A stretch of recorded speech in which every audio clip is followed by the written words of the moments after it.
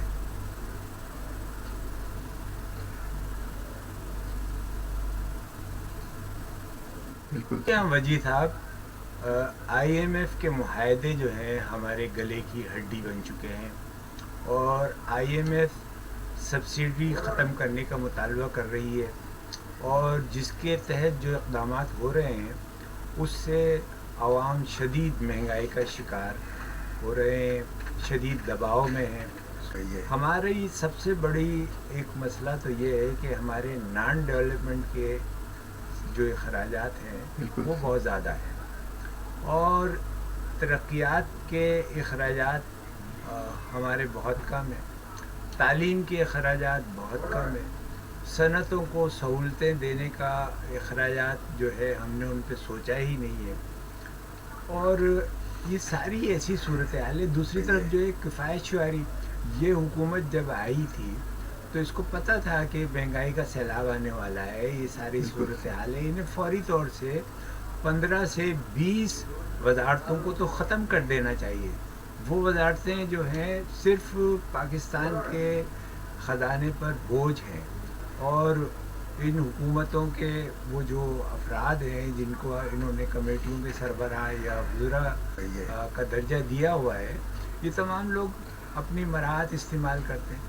تو کفایت شعاری تو اس حکومت کا کوئی انہوں نے اس کے بارے میں سوچا ہی نہیں ہے، اور نہ یہ کوئی سوچنا اور کوئی اقدام کرنا چاہتے.